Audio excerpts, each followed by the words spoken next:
Hi, everybody. Welcome to working from home with me. I'm not sure. Look, I'm right here. Hi, but you don't need to see me while I'm doing this whole thing, but I'll pop back in and out if I want. If I have something funny to say. I just thought it would be good to have there in case I wanted to see you all. The kids are outside playing, the neighborhood kids. You might hear them screaming. They're keeping their distance from each other, and it's really cute, but they're just dying to get out of the house. You need smiles. Right now, it is tough times. I don't know about you all, but with this distance learning thing, I have just kind of been glued to this desk that I'm sitting at, and it looks out to the street, but and my neighbors are laughing at me. It looks out onto the street, and I can see everyone else outside, and I just want to get out there. So I guess it's good that it's been raining the last few days. It's been forcing me to do all of this, but anyways, thank you all for joining the class and getting on and participating. And I'm trying my best to give you as much, if not full credit as at all. I just want you to get credit for logging in. It's just incredible. Okay, so you need to smile. If you want a pen or a pencil and paper, while I'm doing this, you can have that. I'm gonna upload this though to the Google Classroom, so you'll have it all the time. And then obviously you're on a Chromebook or a device right now, or you can watch this on a Chromebook and do something else on your device, at the same time, take your notes there or vice versa. Um, welcome, vacation. Yeah, guys, it's not a vacation. At first it was. Some of my other teacher friends, they're not doing anything, and it's hard to see them hanging out all day, but we're going to do our work. We're going to be better for it, and it's going to be awesome. I promise. I'm going to make things as awesome as I can. We're starting a new story. It's called The Gift of the Magi. You might have heard it already. There's actually a little Disney Mickey Mouse, Minnie Mouse cartoon of it. So hopefully I can find that and post that for you. Google Classroom. You're all in. You need to check that every day. You can turn off maybe email, but I honestly wouldn't. Just try and keep on top of it. You need to check your email all the time, because I might even personally email you and be like, hey, you didn't do this thing. Study Sync. Gift of the Magi is on Study Sync. So you're going to need to use Study Sync. You need to log in from watching the kids dance outside the window. You need to log in from ClassLink and click on the links that I've taught you how to do from day one. It's kind of like we've been practicing for this. And then every week I'm going to try, we don't meet every single day. I'm only going to post things on the day we technically would have met, whether, it's an A, B, C, or D day. And then on that extra day that we meet of the week towards the end, it's probably going to be a D day, because you know how I feel about D days. I'm going to just do a weekly check-in. Some of you may have seen it already. I'm recording this on Friday the 20th, and I already posted it for period 6, so they've already seen it. And that's what the week will sort of look like.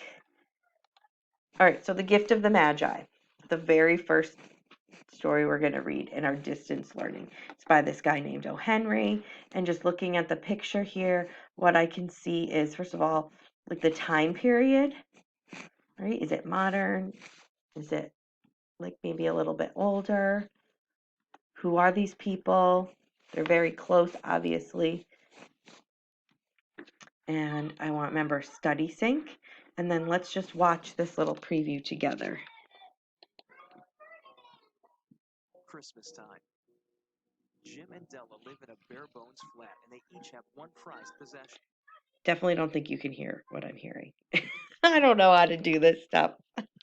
Okay, it doesn't matter. So in Study Sync, you can watch this little video. Let me go back to here. Okay, I'm going to give you the first 5 vocab words, the ones that are highlighted. I want to show you some things. I want to show you how I try and understand the words without looking them up, and I thought this is the best way to do it. The 5 words are predominating, depreciate, ransacking, prudence, and laboriously. And again, we're looking at this woman, and what is she doing here? She's counting. Good. She's counting quarters, pennies, nickels, dimes. And again, look at her outfit. It's kind of Victorian age. All right, the first word, predominating or predominate.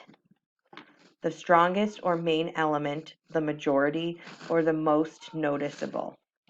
Now, you'll notice on these slides I have synonyms because what StudySync does in the vocabulary this time is that in the questions, like in the 10 multiple choice questions I always give you, it's going to ask you a synonym for each word. So I thought this is a really good way to like sort of start practicing looking for them.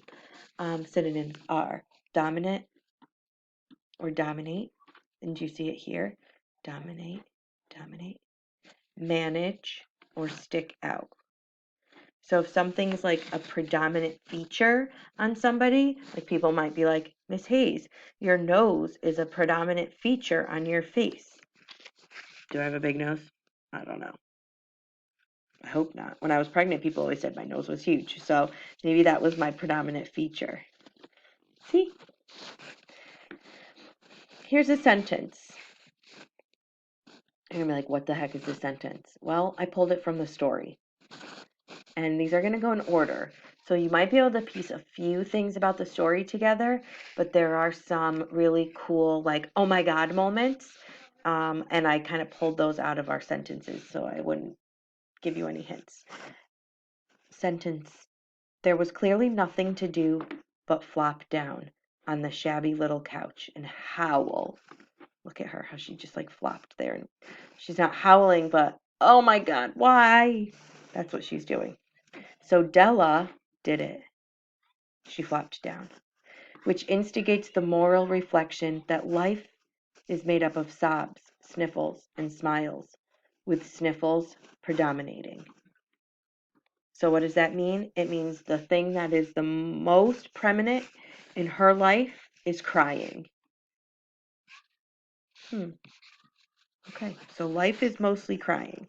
So what does that make me think about their position or how their life is?